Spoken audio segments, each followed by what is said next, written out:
aimed a worse tick season than usual. Experts have this advice. It's tick season, and some doctors in New Hampshire are fielding more calls in the last 2 months than ever before.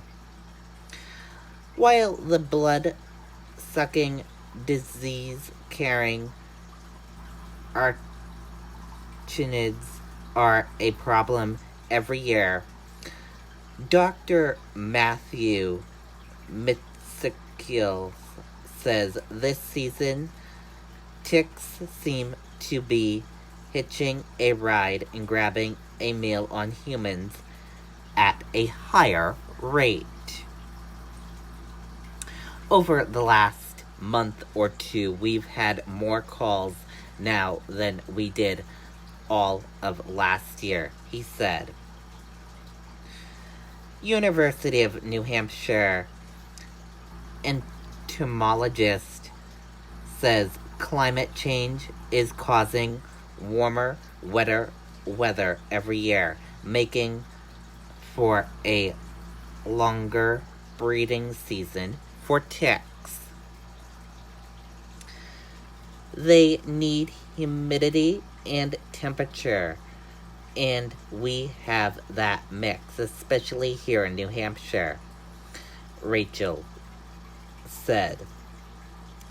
We have a lot of forested areas, and they thrive on that interface between manicured lawns and the woods.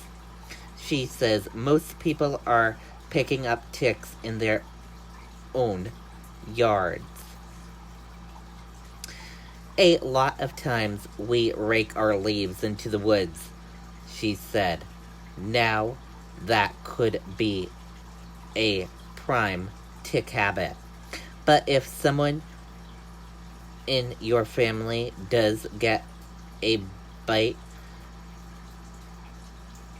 Dr. Matthews says time is on the essence. Once it goes beyond 24 hours to 36 or 72 hours, especially for Lyme disease, that's when it becomes much more likely that if they have Lyme, they will transmit it, he said. So don't forget to check your kids and pets every time they come inside. Advice not just from a medical professional, but from a man who had Lyme disease as a kid. When I initially got sick, I had full body shakes, rigor, and a high fever for about 5 days, Dr. Matthew said. When I went to the doctor, I had a bullseye rash on my back that I just couldn't see, Dr. Matthews said.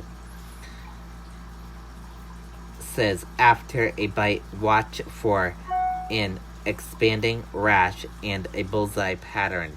If you or your child develops a fever or muscle aches, it's time to call your doctor. A state-run website called tickfreenewhampshire.org has several tips on how to prevent tick bites, how to landscape your property to keep them away, and what to do once you and your family member gets a bite. And that does it for this news report right here on the Riley King Network. Thank you for watching this news report on the Riley King Network. Goodbye, everyone.